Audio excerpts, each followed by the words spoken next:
All right, welcome everybody to my screencast today for our waiver day trainings. This one's on PearDeck. I've done a few things here and there on PearDeck before, and I wanted to was asked by Stacy to do another little presentation for you. I'm hoping this one takes somewhere in the 20 to 25 minute range, and shows you the capabilities of PearDeck and how to use it with your Google Slides that you already have. You can start these from scratch. You can use Google Slides that you already have and add question slides. The great thing about PearDeck and the best way to use it, in my opinion, and what I've found it has worked for me, has been for formative assessments and being able to just really quickly collect data on quick questions as exit tickets or as entry tasks. Our Avid Quick Writes will work perfectly with PearDeck. If you already use Google Slides extensively, adding PearDeck to your Google Slides is pretty darn easy and pretty easy to use. What I'm going to attempt to do today is show you the teacher side of PearDeck and how it works, how to get kids signed up for that, how to create question slides, how to access your data once you have presented a PearDeck. And then I'm going to show you a little bit from the student side as well. I have my Chromebook over here, and I'm going to run a presentation kind of on both sides at the same time. So I'm going to have a teacher-centered one with me typing it like as a student, and then I'm going to have a student one over here where the teacher runs the slide over here, and then I'm going to show you the student side. So before we get to all that, let's show you the real basics. For me, pull up any Google Slides that you have. You can add these to any type of slide. You can start a brand new slide. You can do whatever you want. Usually best to just kind of use what you have and then kind of modify as you go. The best way to do it is when you go into your slides, you see I already have PearDeck listed up here, but it's easiest if you don't have it added yet, just to go to add-ons and go get add-ons. And when you do that, you can go up here and just search for PearDeck, P-E-A-R-D-E-C-K. Notice it's installed for me. You just click on install. It's going to ask you if you want to allow it to access your information. Yes, you do. You want to allow all of that to access your information through PearDeck. Once you get that logged on and added on to your Google Chrome, it will show up in your Google Slides, and I believe your Google Slides only. I don't believe it. Well, it shows up here as a PearDeck power-up. They have another little power-up aspect that they use if you're using videos and stuff like that. So that'll kind of be self-explanatory as you go. So when you get to a slide, or when you get to a slideshow, I should say, you'll notice this one, the one that I'm showing you, is one of my most simple ones, and this is kind of a good example of doing an Avid Quick Write. So for my AP Government class, we have free response questions that they need to be worried about for the test.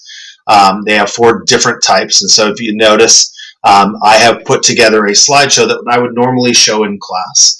And then have them, before I had PearDeck, I would have them hand write these on a piece of paper. So I'd put this quantitative analysis question up for a period of maybe 10-15 minutes. There's 4 parts to the question. I teach them, this is after I've taught them how to kind of analyze and work through a question. And so essentially what they have to do is answer each part of this slide or of this question. Now in the past, again, I would have them hand write on a piece of paper, letter A, question 1, letter A, describe the percentage of Democrats in 2014, blah, blah, blah, whatever the question was. And then they would write on their own. They would just write by hand. And that works okay. I mean, that's fine. But PearDeck gives you a chance to kind of keep all of this paperless and keep all of the answers in the same spot. So you get a slide like this. Again, I have another concept application question. Again, 4 parts of the question. This one's more of a scenario that they have to answer, and then I went back to a quantitative analysis question. I think I got through 2 of these in a 50-minute period once we kind of had every kid's answer, and then we went through kind of the best answers and some kind of non-answers and those types of things. So when you get to a question, you'll notice that I already have the PearDeck interactive slide down here. It says PearDeck interactive slide. Don't remove this bar. Has a little, this is a PearDeck text slide. That's all there because they put it there. And don't remove any of that stuff once it's there. Now to get it there, I'm going to add a new slide here. So I'm going to show you how to add a new slide. Now let's just instead of that, let's just copy and paste, and I'll show you what I mean. So we want to duplicate the slide. All right, so we're going to duplicate the slide, but I'm going to take away the PearDeck question so that I can show you how to add one. All right, so this is let's just say that this is a new slide I'm working on, and I put this in here. I have a question. Again, you don't have to have, visuals. You could put a video up there if you wanted. You could you could simply just write the question if you wanted to. And just type it out. I'm going to show you one on the student side where I've done it with my world studies classes, where it's just a simple question, or a civics class, sorry. So when you get to this section, you go to your PearDeck, and this should be, once you've installed it, it should be there. So you click on that, and I'm going to move myself here. And you'll notice that you get a sidebar over here. You still have your normal tools, present, all of those things. And over here you have a ask students a question, and with the free deck or free PearDeck, you get 4 different types. So you can ask them a text question. So this is a free response.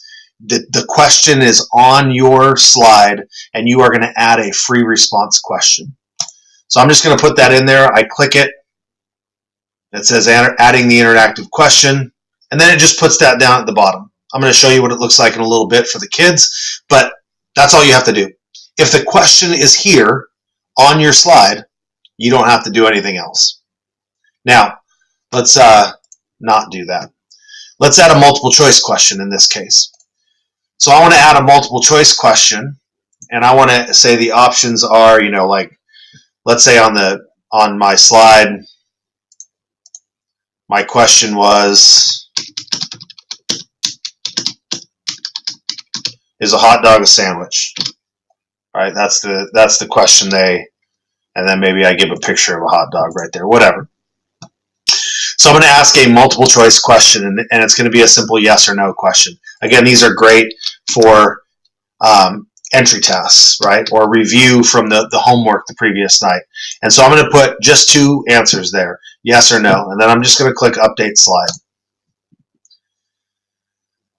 So now when a kid sees this, I'm going to show you what this looks like here in just a second. When a kid sees this, they're going to see on my slide, and then they're going to see a little sidebar here that gives them both of the multiple choice answers. Okay?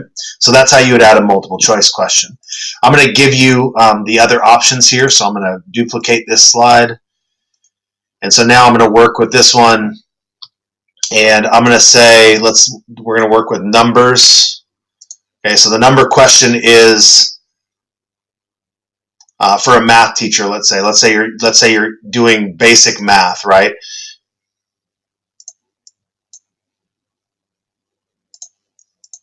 So I'm going to ask them, what is 5 times 5? All right. Again, I don't use the number one very often, but I'll show you what it can do at least. Again, we can get rid of this. We can get rid of this one. So, what is 5 times 5? And notice down here it says students enter a number, right? So you could have them working on their own piece of paper. You could have them, working it out on their in math. Mr. Capps has them, when we're in school, has them writing on their desk with dry erase markers. That's the coolest thing I've ever seen for math. I wish I had that when I was in high school. Using that as their scratch paper, but you can have them, post it up on the board. What's 5 times 5 or whatever, some more complicated question, and then students just enter a number on their Chromebook after they've worked it out. I'm going to duplicate the slide again and show you the last version of this. The last version is you can add a website in. Now, I don't use this one because I'm fairly decent at embedding websites into my slides already. I can, if you want to know how to, embed, for instance, a video, go and copy and paste a YouTube link, and you now embed the video into your slide. So I don't really ever need to use kind of the embedding the website one. They have ones when you purchase the upgrades where the draggable is actually pretty cool. If you put a map, for instance, if you're working with maps at all and you want the kids to drag their cursor or drag a little icon to one side or the other, which is the Western Hemisphere, which is the Eastern Hemisphere, works great for kids who are working on tablets and who are using touch screens.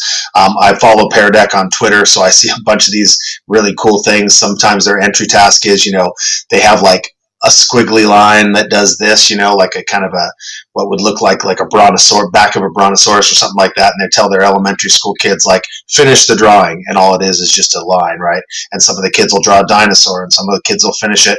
But again, you have to have tablets for that, and you have to have the big version for that. So I won't get too much into that.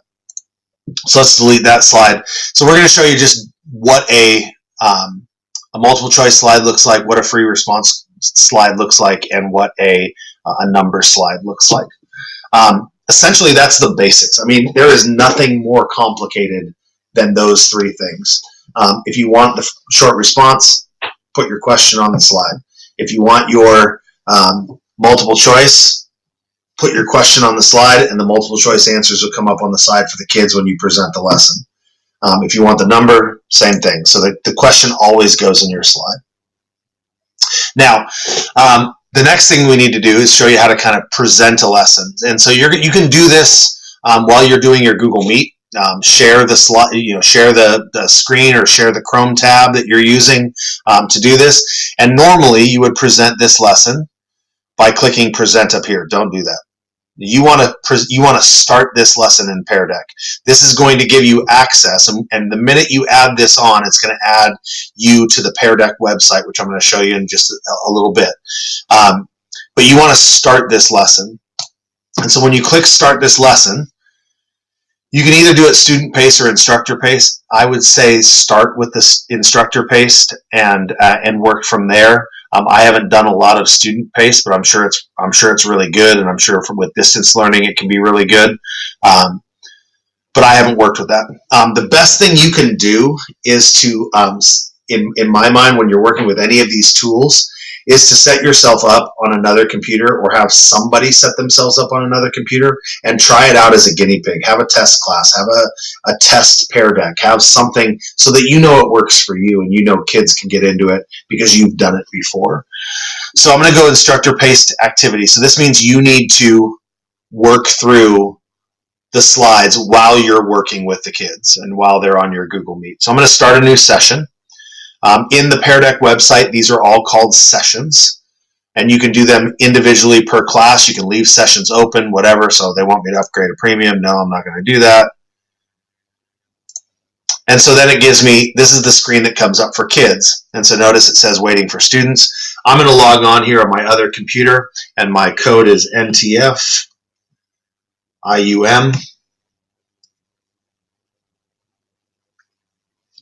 It's going to ask me to sign in with my Google account. And so again, it asks me how I'm feeling today. I'm going to give a little smiley face there, and it says loading the presentation. Again, kids can split screen this, so they can pull your presentation off to one side. If they're taking notes, for instance, they can take it off to the other side. So if you're doing this as a question within a section of notes, I'll show you that in just a second. If you're doing that, kids can split screen it and work from there, and be typing on their notes here and observing the PearDeck at the same time, and then answering in the PearDeck once they click in that as well. So I have one student, obviously it's me. I'm going to click on Start Class. Once you have the number of kids that are in your Google Meet in your PearDeck, go ahead and click Start Class. So you're in charge of the presentation now, just like you would be in charge of the presentation if you were doing it in your classroom. or if you just click present. So I can cycle through these. And when I cycle to this next question, again, you're going to see the student side here in just a little bit. Kids can answer now. So I'm seeing it in the kid version. I see the slide on the left. I see it says answer here on the right. And so I can start answering. The percentage of Democrats, I'm going to say mostly liberal. In 2014, that's 33%, right? So then I'm going to put a B. The trend is that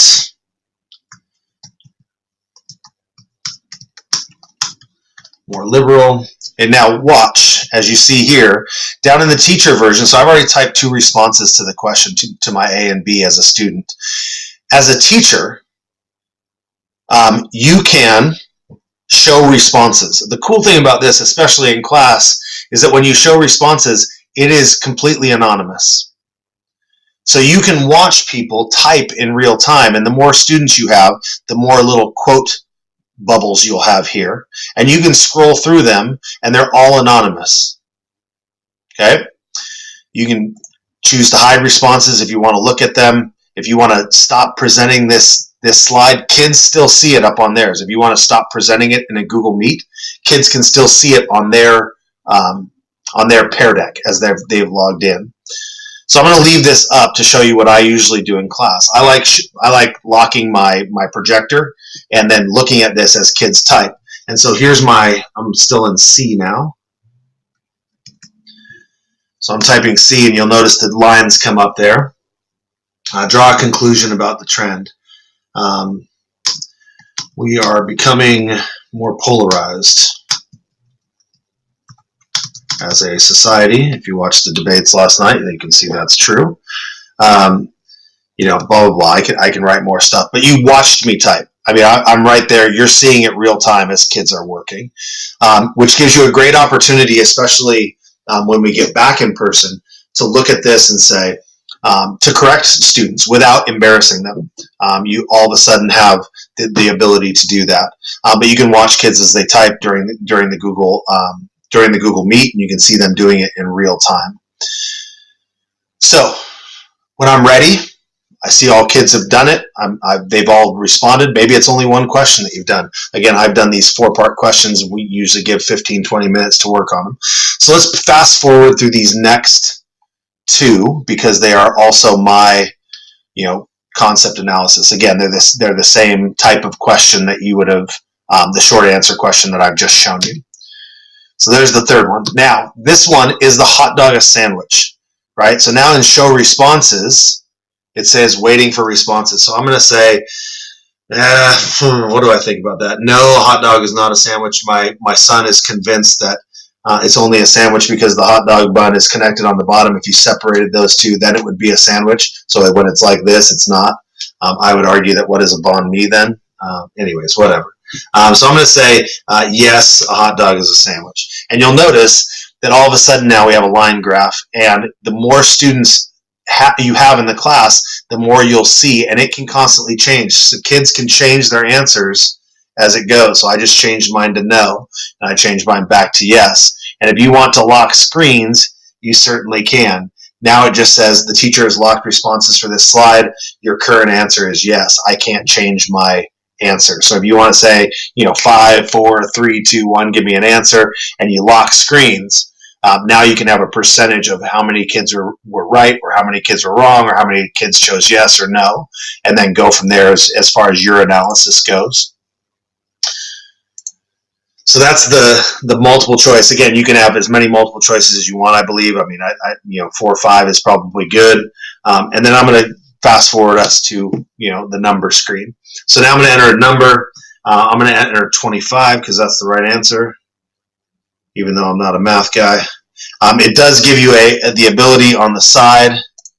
Again, notice it shows responses on a number line here, and the more differentiated responses you get, the bigger the number line will be. So if I change this to 100, for instance, I believe, you'll notice that it changed the size of the number line. and it put me at the top. And whatever your top and bottom answers, those are your kind of edges of your numbers. So math teachers, this would be a good one if you're working with whole numbers or even decimal points and stuff like that can kind of exist on a number line. I think this would hopefully work.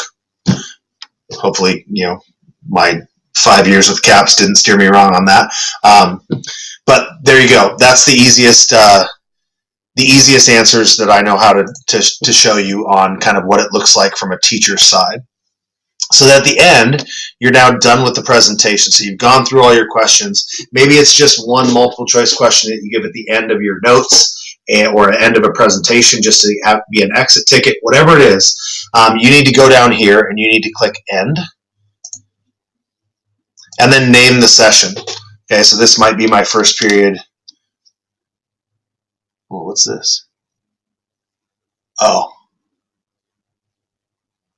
I don't know what that is. Interesting. Oh, maybe I didn't get all the way through the slides. So I'm going to name this first period AP Gov. Okay, and I'm going to click Save and End Session. So now, all of your kids, when they got into your PearDeck, were logged in through their Google. So while they were anonymous on the PearDeck, they are not anonymous in your sessions, saving all of that information. So now the question is, where is all of that stuff? Okay, so you've ended the PearDeck, you've ended your first period class, and now you want to go look at the information. The best way to do that is to just go to PearDeck. Actually, the only way to do that is to go to PearDeck.com. And you go teacher login. Once you've added it on, it gives you permission through your Google, and so you have a teacher login through PearDeck. Nope, I'm not going to extend my trial. And notice up here I'm logged in as avanderpoy@auburn.wednet.edu.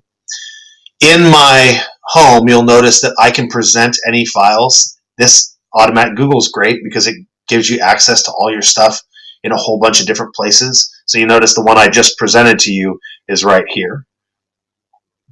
Now at the top, where you really want to go is this Sessions section. It's a little hard to say.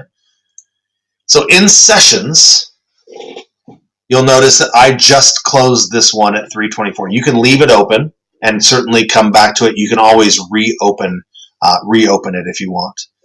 So let me go into all my archived sessions here. And let's see if I can find my Unit 1. So I've done this before. Here we go. Unit 1 FRQs for my 6th period class. And I'm going to restore that. Oh, nope. Don't want to do that. Never mind. That is not what I wanted. Sorry. Haven't worked with the sessions in a while. So going into sessions, I want to, well, let's look at my Unit 1 FRQs from 6th period. So there we go. And I want to click over on this 3 dots, and I want to click Export to Spreadsheet.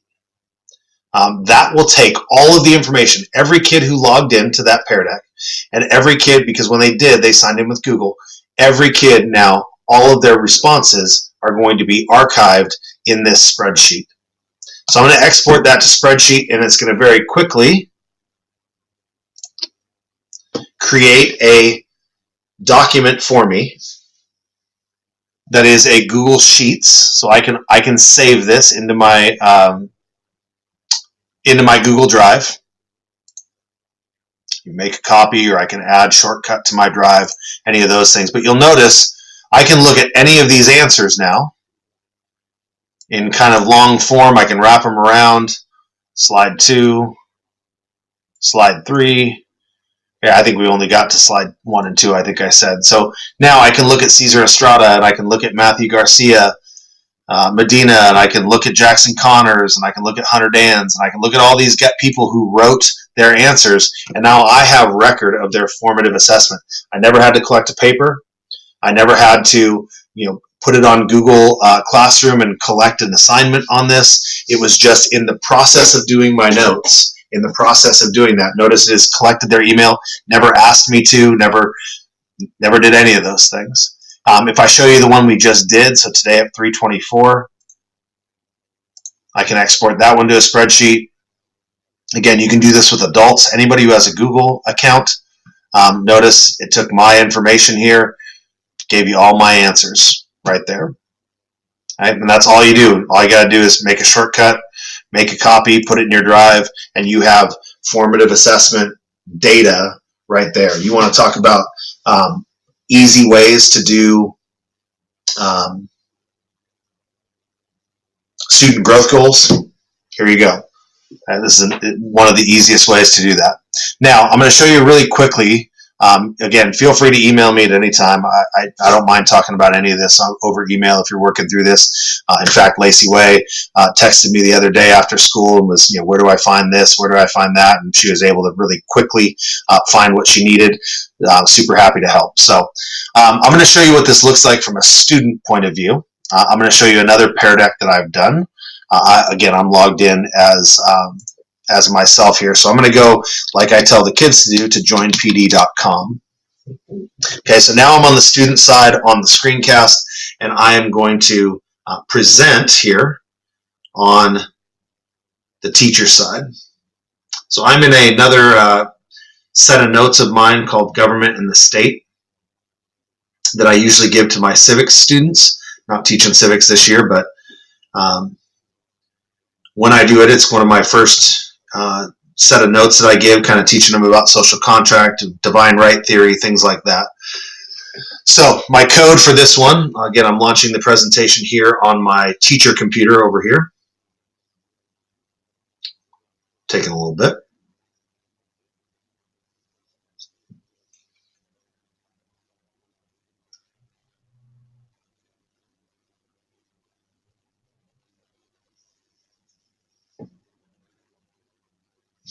All right, and my code for this one to enter this class is WUZWQS,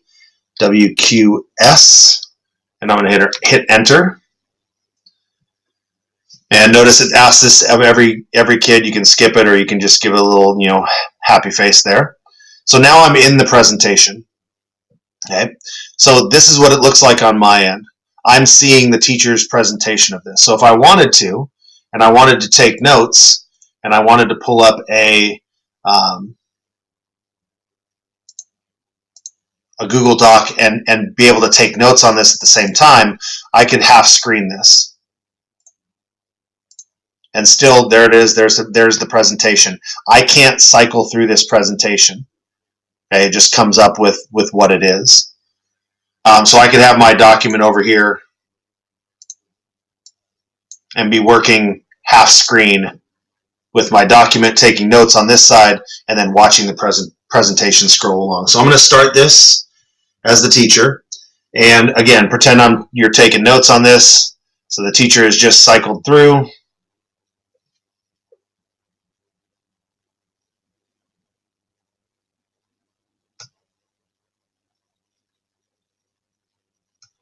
Hold on, it messed up on me on this side.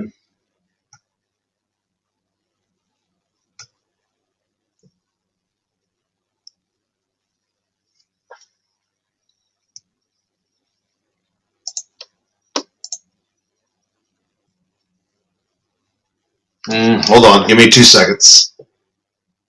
I'm going to stop this and start it again.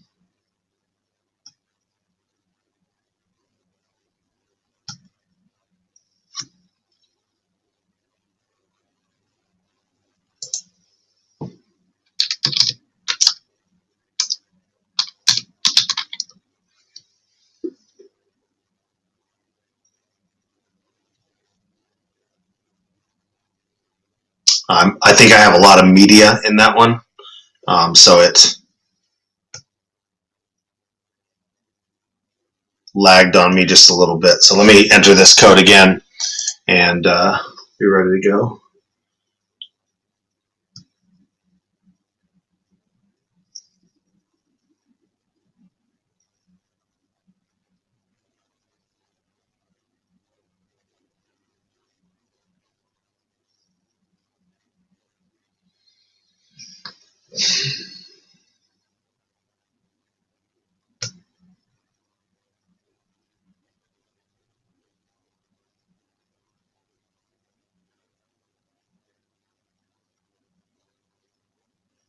All right, so here's my code, my new code, sorry, NNY ZFY.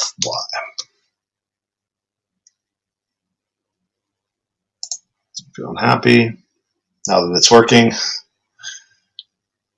All right, so I got my notes up on one side. I got the presentation here. I'm going to click Start Class. And I'm going to move on. There you go.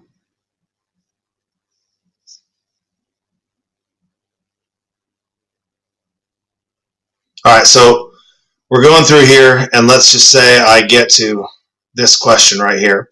And so, man, what's going on right now with me?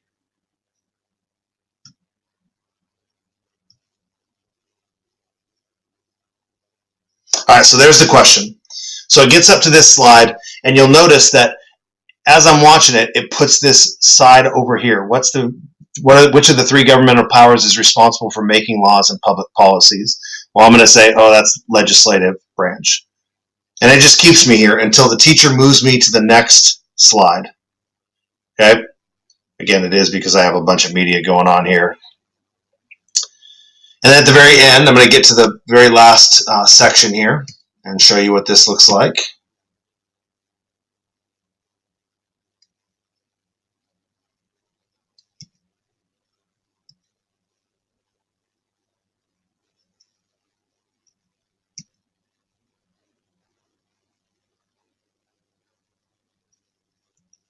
So we go over the force theory, the evolution theory, the divine right theory, and social contract theory.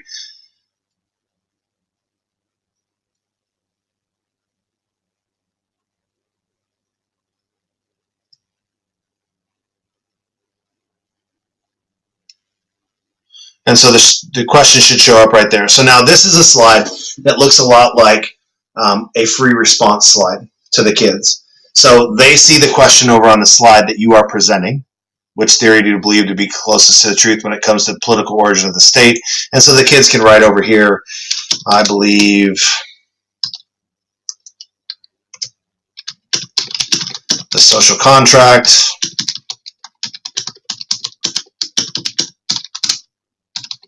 blah, blah, blah, right?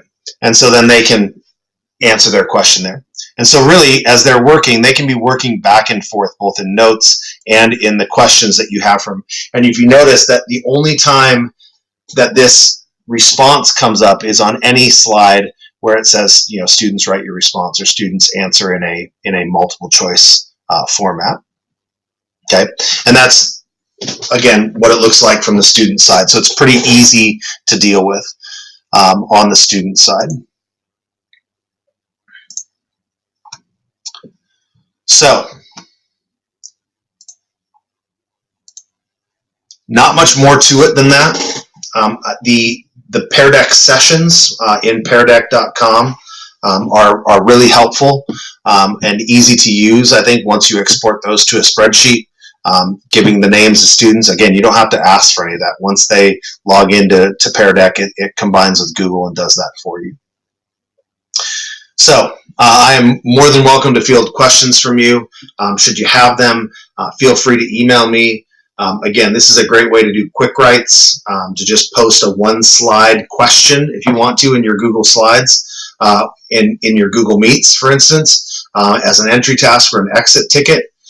Just putting the question out there at the end of your Google Meet, have them log on to PearDeck.com or joinpd.com, log into the presentation. They answer the question. It takes them 3-4 minutes, and they're out. You just tell them, hey, when you're done with this, and once I see your response there, you can exit the Google Meet. Use it how you will. I'd love to hear success stories from people that are using it. I've heard from a couple of you that are using it already, and you seem to like it fairly well. So I'm going to try to use it a little bit more often than I have been, especially as I get into my next unit in my AP class. I hope you have a great rest of the waiver day. I hope the rest of your sessions go well. And as always, go Trojans.